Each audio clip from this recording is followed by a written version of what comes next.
Em Romanos 7, 19 e 23, Paulo diz: porque não faço o bem que quero, mas o mal que não quero, esse faço. Ora, se faço o mal que não quero, já não sou eu quem faz, e sim o pecado que habita em mim.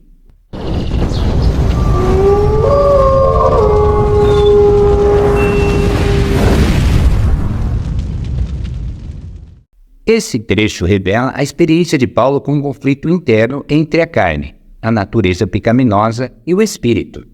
A carne aqui simboliza a inclinação ao pecado, que reside no ser humano desde a queda. E o espírito é o desejo renovado de viver conforme Deus.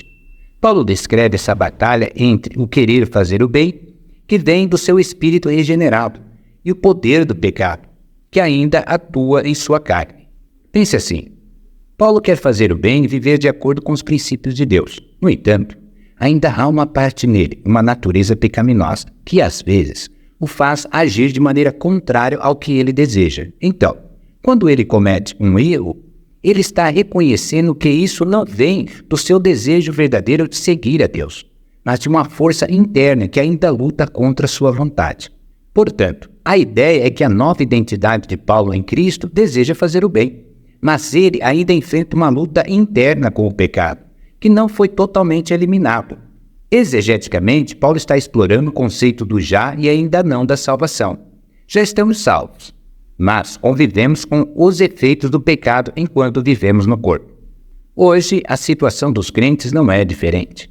Não está isenta de desafios. Paulo, na sua luta descrita em Romanos, experimenta a realidade da graça de Deus em ação, mesmo enquanto luta contra o pecado.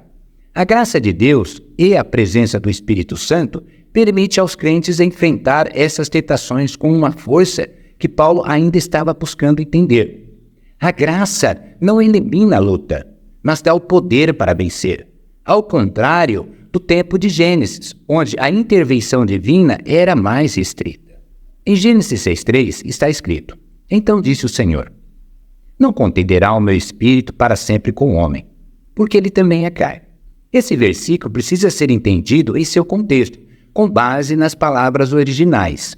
A palavra contenderá em hebraico pode ser traduzida como pleitear, disputar, indicando uma ação contínua de Deus no esforço de corrigir a humanidade.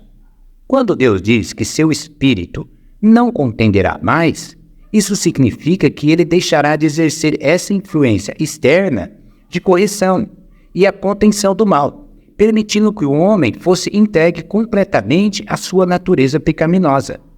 Isso não implica que o Espírito Santo estava habitando dentro do homem de forma permanente naquele momento, como vemos no Novo Testamento. No contexto do Antigo Testamento, o Espírito Santo atuava como uma força externa de contenção e orientação, influenciando e restringindo o mal na humanidade. A ideia é que Deus deixava de exercer esse papel ativo de correção, permitindo que a humanidade seguisse suas próprias inclinações. Portanto, retirar o Espírito não significa que o Espírito habitava dentro do homem, mas que ele deixaria de influenciar diretamente as pessoas, entregando-as à corrupção natural de sua carne, sem interferência de sua presença ou proteção. Deus, em alguns momentos, exerceu essa influência externa por meio de manifestações específicas, como quando falou com algumas pessoas através de anjos ou sonhos. Por exemplo, Deus apareceu a Abraão na forma de anjos e também usou sinais como a sarça ardente para falar com Moisés. Esses exemplos mostram como Deus se manifestava de maneira externa e não através de uma habitação contínua dentro das pessoas. No caso de Daniel e Sansão, Deus concedeu dons específicos. O Espírito agia de maneira específica e momentânea, como um poder manifestado ocasionalmente. No caso de Sansão, por exemplo, ele possuía uma força extraordinária, mas sua vida era marcada por corrupção. Assim, a influência do Espírito de Deus, nesses casos, era mais externa e ocasional, não uma habitação interna contínua. Em contraste com o passado do Antigo Testamento, onde Deus decidiu não contender mais com os homens, hoje a presença do Espírito Santo é contínua e ativa na vida dos crentes. A graça de Deus e a presença do Espírito garante que a luta contra a natureza pecaminosa não seja uma batalha solitária. O Espírito Santo hoje oferece orientação, poder e transformação, permitindo aos crentes uma forma de viver que era mais difícil na época de Gênesis, quando a intervenção divina era mais restrita. O termo carne aqui refere-se à natureza humana caída, a inclinação do homem para o mal, uma consequência direta da queda de Adão. Deus está afirmando que a humanidade, na sua corrupção, estava tão mergulhada no pecado que sua paciência estava se esgotando. Portanto, ele decidiu que não continuaria lutando indefinidamente com o homem, permitindo que ele colhesse as consequências de sua escolha de seguir a carne. Hoje os crentes têm a vantagem de uma nova aliança através de Cristo, que oferece não apenas perdão, mas também transformação da natureza pecaminosa. A graça e o Espírito Santo proporcionam a capacidade de viver a vida em conformidade com a vontade de Deus, ao contrário da total entrega e corrupção que ocorreu antes da intervenção divina com o dilúvio. Hermeneuticamente, isso aponta para o juízo iminente no dilúvio. O afastamento do Espírito de Deus resulta no homem sendo entregue aos desejos corruptos de sua carne, demonstrando a depravação total. Deus, assim, decide limitar o tempo de vida do homem, como um ato de juízo. Hoje a presença do Espírito Santo previne que os crentes sejam entregues totalmente aos desejos corruptos. A graça de Deus e a presença do Espírito oferecem um meio de resistência e transformação, prevenindo um juízo semelhante ao de Gênesis. A intervenção de Deus agora é mais ativa e proporcionada, oferecendo um caminho de renovação e santidade, ao invés de permitir a corrupção total. No caso de Caim, no versículo de Gênesis 4:7, que diz: se procederes bem, não é certo que serás aceito? Se todavia procederes mal, eis que o pecado jaz à porta. O seu desejo será contra ti, mas a ti cumpre dominar. Precisamos analisar esse texto de forma mais profunda. A palavra pecado aqui em hebraico carrega a ideia de algo que falha ou erra o alvo. Mas nesse contexto está personificado como uma força ativa pronta para dominar Caim. Contudo, o pecado não é algo externo ou distante de Caim. Ele já está presente dentro dele devido à sua natureza pecaminosa herdada da queda de Adão. O coração de Caim já está inclinado ao mal, e essa inclinação o leva a ceder ao pecado.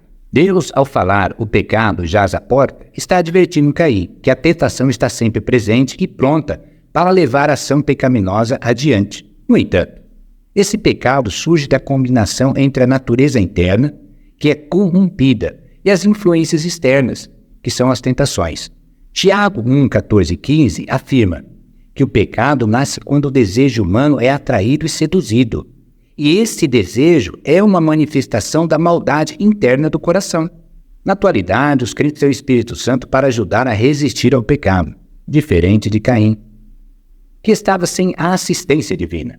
O Espírito Santo fortalece e guia os crentes, ajudando a dominar as inclinações pecaminosas e a resistir às tentações. A graça de Deus, oferecida através do Espírito, transforma a luta contra o pecado, oferecendo uma ajuda ativa que Caim não tinha. Portanto, o pecado não é meramente uma força externa, mas uma inclinação interna combinada com uma tentação externa, que resulta num ato pecaminoso.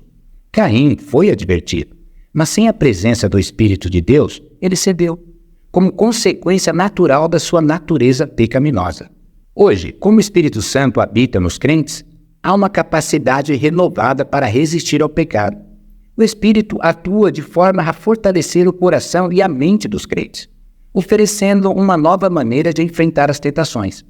A graça de Deus transforma a dinâmica da luta contra o pecado, proporcionando um caminho de vitória que não estava disponível na época de Caim. O conceito do já e ainda não na teologia é uma forma de entender como a salvação e outras promessas de Deus se manifesta na vida dos cristãos. Ele explica como algumas coisas já são verdadeiras agora, mas ainda não se completaram totalmente. Vamos usar a salvação como exemplo, a palavra já. Quando alguém é atraído a Cristo, eles são imediatamente salvos.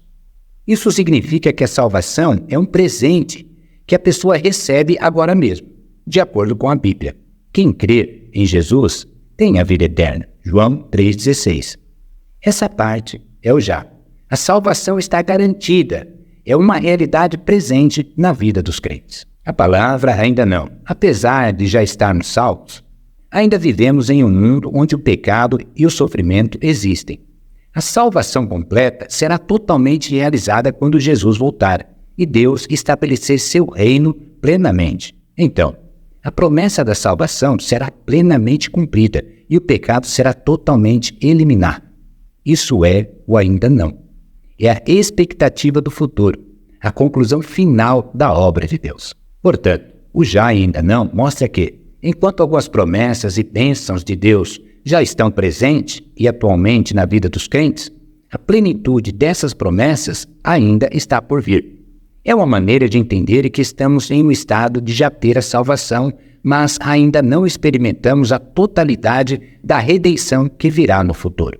Obrigado por assistir até aqui. Se você gostou do vídeo, não se esqueça de dar um joinha e compartilhar com seus amigos. Seus comentários também são muito importantes para nós. Então, deixe sua opinião abaixo. Agradecemos muito pelo apoio e por fazer parte da nossa comunidade.